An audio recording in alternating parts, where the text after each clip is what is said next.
살아가다 보면 생각지 않은 곤경을 만날 때가 있죠. 개인적으로 겪는 어려움일 수도 있고, 한 지역이나 국가적으로 만나는 재난일 수도 있습니다. 질병과 사고를 만날 수도 있고, 통제할 수 없는 그런 자연재해나 핵발전소 폭발과 같은 그런 인위적인 재앙, 또 요즘 전쟁의 참화를 겪고 있는 그런 일들도 생겨납니다. 우리가 살아가면서 그런 일은 일어나리라고 전혀 생각을 안 하고 살아가고 있습니다.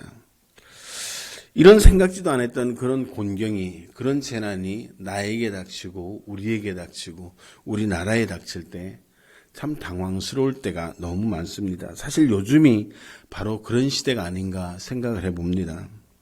우리는 지금까지 경험해 보지 못했던 시대를 살아가고 있습니다. 사람과 사람이 만나는 것이 조심스러워지고, 예전에 겨울에 몇몇 사람이 쓰고 착용했던 마스크를 1년 4계절 상관없이 착용해야 하는 그런 시대를 우리는 살아가고 있습니다. 우리가 코로나라고 하는 이 특수한 상황을 통해서 정말 당황스럽고, 그리고 한 번도 경험해 보지 못했던 그런 시대를, 또 그런 시절을 우리가 살아가고 있다는 것입니다. 우리 믿음의 사람들은 더하죠. 예배로 모이는 것이 조심스러워졌습니다. 예전에는 그냥 주일날, 수요일날 할 시간이 되는 대로 교회 가는 것에 대해서 그렇게 큰 장애가 없었다라고 생각하고, 또 장애가 있을 것이라고 전혀 생각도 못했습니다. 그런데 우리는 요즘 그렇게 교회 가는 것이 조심스럽고, 타인에게 내가 교회 간다는 것이 말하기가 조심스러워지는 그런 시대를 우리가 살아가게 됩니다. 또 요즘 그렇게 말 잘하는 그런 비대면 예배라고 하는, 전에는 상상치 못했던 그런 예배들을 우리가 지금 하고 있고, 그런 예배를 경험하고 있습니다. 자, 이렇게 우리가 상상하지 못했던 일, 우리가 전혀 예상하지 못했던 그런 일들을 겪는 이 시대를 살아가면서 우리가 과연 어떻게 살아가야 될까? 오늘 이스라엘 백성들이 지금까지 경험해 보지 못했던 그런 재난을 당하게 됩니다. 오늘 본문이 시작되면서 말씀하기를 뭐라고 얘기를 합니까? 너희는 자녀들은 그 자녀에게, 그 자녀들은 후세에게 정말 예전에 이런 일이 있었다라고 말하라고, 전하라고 합니다. 이 말은 지금까지 이스라엘이 경험해 보지 못했던 그런 재난이 닥쳤다라고 말하고 있는 것입니다. 오늘 이 말씀이 이 시대를 살아가는 저와 여러분들에게도 동일한 겁니다. 지금까지 우리가 경험해 보지 못했던 세상, 지금까지 우리가 경험해 보지 못했던 사회 현상, 지금까지 우리가 경험해 보지 못했던 그런 신앙생활, 예배 생활을 우리는 지금 경험하고 있습니다. 이제 이후로 어떻게 변할지 우리 아무도 장담을 못합니다. 아무리 석학들이라도 예측할 수 없는 그런 사회를 우리는 지금 살아가고 있습니다. 이 코로나라는 게 어떻게 변이가 되어서 우리에게 어떻게 다가올지 우리는 지금 아무것도 예측할 수 없는 정말 불안정한 그런 시대를 살아가고 있습니다. 오늘 본문에도요, 이스라엘의 죄가 구체적으로 거론되지는 않지만 이스라엘의 역사를 살펴보면 요엘 선지자가 활동하던 시대는 정치적으로, 종교적으로 매우 불안정한 시대였습니다. 요아스의 종교개혁이 있었지만 바알 숭배의 풍조가 뿌리 깊게 남아있고, 주변 강대국의 영향도 있고, 그리고 이 요아스의 그 종교개혁이 흐지부지 되어버렸습니다. 그러니까 이 이스라엘은 신앙의 정체성을 잃어버리고 주변 국가의 다신론적인 그리고 세속적인 기류에 휩싸여서 그저 그런 나라로 전락해버렸습니다.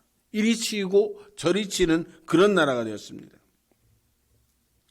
그리고 오늘 본문에 보니까 백성들은 그렇게 자신들의 불의로 말미암아 큰 재앙을 겪고 있었는데, 암사자의 어금니 같은 이빨을 가진 메뚜기들이 들이닥쳐서 온 땅의 농작물을 초토화시킵니다.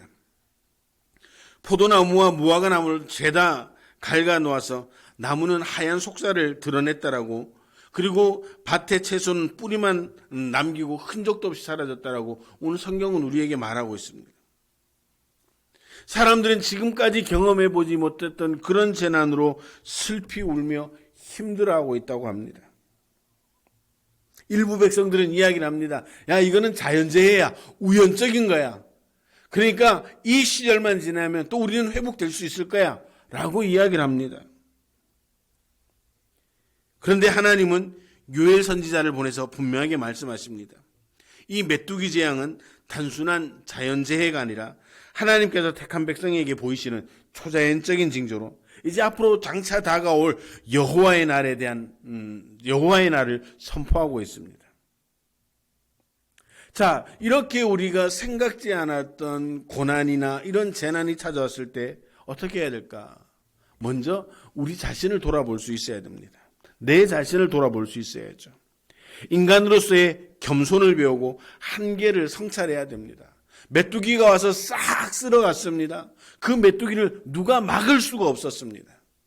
이 시대 코로나라고 하는 이 질병이, 이 전염병이 온 세계를 휩습니다.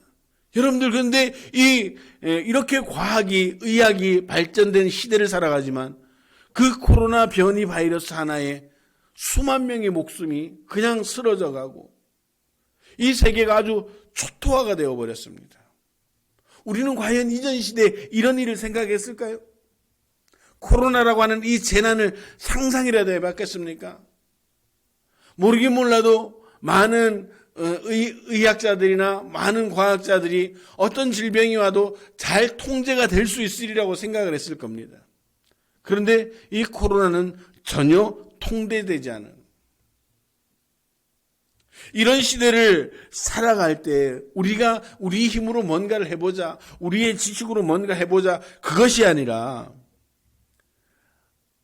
정말 우리가 부족했구나, 우리가 연약하구나, 우리가 정말 아무것도 아닌 존재구나 라고 하는 것을 깨닫고 스스로를 돌아봐야 된다는 것이죠. 코로나가 한참 창궐할 때 어떤 의사가 그 얘기를 했다잖아요. 이거는 우리가 할 수 있는 일이 아니다. 하나님이 하셔야만 된다라고 했던 그 의사의 고백을 저는 기억하고 있습니다. 그 의사는 코로나 앞에 하나님의 위대하심을 깨달았다는 겁니다. 야, 이건 우리 힘으로 할 수 있는 것이 아니었다. 하나님이 하셔야 된다라고 그렇게 얘기를 했다는 것이죠. 이 코로나 시대를 살아가면서 저와 여러분들도 마찬가지 우리 자신을 돌아보면서 누구 때문에가 아니라 나 때문에라고 인정하고 나 자신을 먼저 돌아보고요. 우리 가정을 돌아보고 우리 신앙 공동체를 돌아볼 수 있어야 됩니다. 이렇게 자신들을 돌아볼 때 소망이 생겨나게 되는 겁니다. 우리 자신을 돌아볼 때 우리의 잘못된 신앙 또 우리의 잘못된 공동체를 발견할 수 있고 회개할 수 있는 기회도 가질 수가 있기 때문입니다. 누구 때문에 라고 하는 생각을 가진다면 그때부터는 소망이 없어집니다. 회복할 기회조차 가질 수가 없다라고 하는 것이죠. 반드시 죄 때문이다 라고 결론을 내릴 수는 없습니다. 그러나 이것은 이 모든 일들은, 이 모든 역사들은 하나님의 섭리 안에 있다라고 하는 기본적인 우리의 신앙의 고백이 생겨나면 우리 자신을 돌아볼 수밖에 없다는 것이죠. 누구 죄 때문에, 나의 죄 때문에가 아닐 수도 있지만, 그러나 이 상황은 여전히 하나님께서 통제하시고 하나님의 섭리 안에 있습니다라고 고백을 하고, 그렇다면 우리가 해야 할 일은 내 자신의 연약함을 다시 한번 깨닫고 하나님의 은혜를 구할 수가 있어야 된다는 것이죠. 지금까지 경험해 보지 못한 시대를 살아가는 저와 여러분들이 삶을 돌아보고 신앙을 돌아볼 수 있게 되기를 주님의 이름으로 축원합니다. 그렇게 돌아볼 때 우리는 방향을 전환할 수가 있고 믿음을 성장시키고 믿음을 성숙시키는 그런 경험을 할 수 있다는 사실입니다. 다들 어렵다고 이야기를 합니다. 다들 힘들다고 하는 그런 시대입니다. 그러나 그렇게 어렵고 힘든 시대 속에서도 신앙이 성장하고 성숙하고 삶의 방향이 바뀌어서 그들의 인생이 바뀌는 사람들이 있다는 사실을 우리는 주목을 해야 된다는 것이죠. 오늘 우리가 믿음의 사람이라면, 우리가 믿음이 있는 존재들이라면 이 시간 하나님을 향해 우리가 시선을 돌려보고 나를 돌아보고 그리고 우리가 지금까지 살아온 삶의 방향들을 다시 한번 추적해서 우리가 교정할 수 있는 시간을 가질 때 그것을 회개라고 이야기를 하는데 이제 회개에 대해서 이야기를 할 텐데 그렇게 회개할 때 우리에게는 새로운 소망이 생겨나게 된다는 사실을 믿으시기를 바랍니다. 오늘 본문에 엎친 데 덮친 격으로 기근마저 찾아와서 땅은 마르고 곡식의 나달은 떨어지고 밭의 밀과 보리는 메말라 부스러졌다라고 그렇게 이야기를 합니다. 가수원의 모든 나무들은 시들어가고 정말 말할 수 없는 설상가상이죠. 도저히 자신들이 통제할 수 없는 그런 자연재해 속에서 곧 회복될 수 있을 거야라고 하는 그 소망마저도 하나님께서 완전히 밟아버린 겁니다.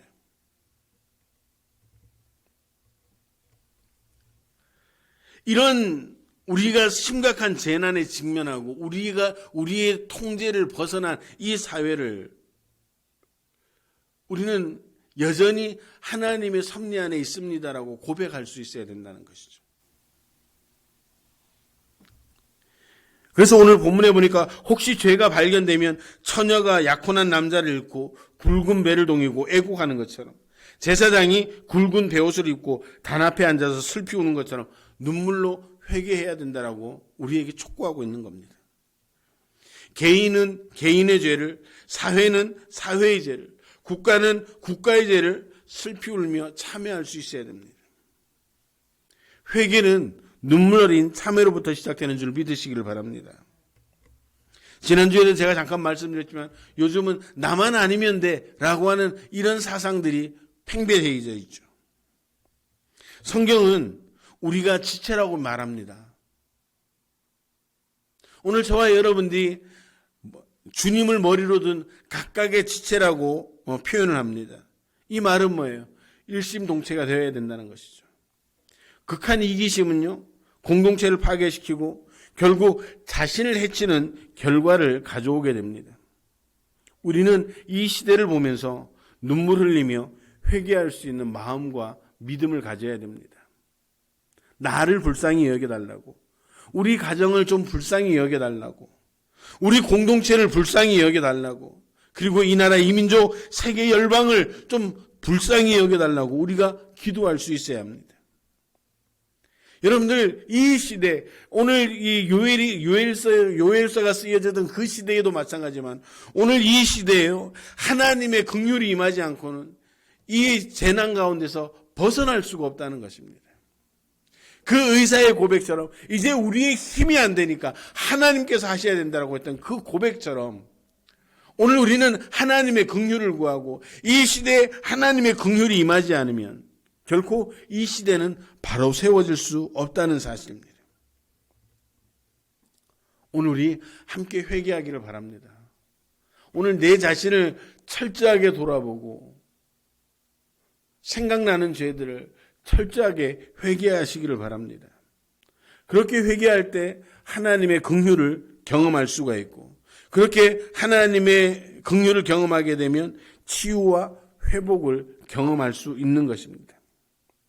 위기가 중해지면 중해질수록 우리는 더 회개할 수 있는 그런 복된 마음, 그런 복된 믿음을 소유하시기를 주님의 이름으로 축원합니다. 하나님의 긍휼이 우리 가운데 임하고 우리 가정에 임하고 우리 교회에 임하고 이 지역과 이 나라 이 민족 세계 열방 가운데 임할 때 다시 모든 사회가 모든 공동체가 정상화될 수 있다는 사실을 기억하시길 바랍니다. 오늘 본문의 요엘은요, 제사장들에게 금식일을 정하고 성회를 소집하라고 합니다. 장로들과 땅의 주민들을 하나님의 성전에 불러 모아 부르짖어 기도하게 하라고 촉구하고 있습니다. 현재 당한 재난이 고난의 징조와 시작에 불과하고 여호와의 크고 두려운 날이 다가왔기 때문입니다. 이날 지금 이 요엘이 말한 그날에 겪는 고통은 주님의 날에 비교할 수 없는 더 큰 그런 고통이 임하는 날이고 죽기를 구할 만큼 처참한 날이라고 그렇게 이야기를 하고 있습니다. 여러분들 고난이 고통스러울 수는 있습니다. 재난이 힘들 수는 있습니다. 그러나 이렇게 고난이 닥치고 재난이 닥치는 것은 우리에게 기회가 된다는 사실을 믿으시기를 바랍니다.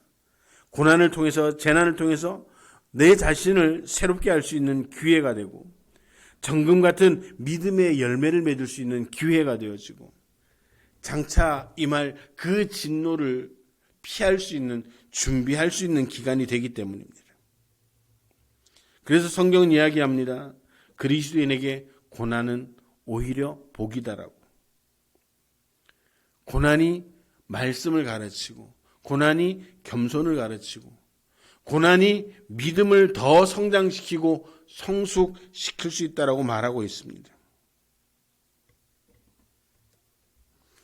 오늘 그렇게 우리가 주님을 향해 부르짖어 기도할 때 하나님은 세미한 음성으로 우리를 위로해 주시고 우리의 삶과 우리의 육신과 가정과 사회를 치유하시고 회복시켜 주시는 줄 믿으시길 바랍니다. 주님은 우리를 빛으로 인도해 주십니다. 하나님은 이 시대에 믿음의 사람인 저와 여러분들이 성찰하기를 기대하고 계십니다. 성찰하고 회개할 때 하나님의 치유와 위로와 회복을 경험할 수가 있습니다. 우리는 지금 하나님의 은혜를 구할 때입니다. 하나님의 긍휼을 구할 때입니다. 시대가 악하다고 비난할 것이 아니라 오늘 우리가 성도로서의 삶을 제대로 살지 못했기 때문에 오늘 이런 결과가 왔습니다. 하나님 나 때문입니다. 하나님 우리 때문입니다. 하나님 우리 가정 때문에, 우리 공동체 때문에 이런 일들이 일어났습니다. 주님 용서하여 주시옵소서. 주님의 은혜를 구하고 주님의 긍휼을 구합니다.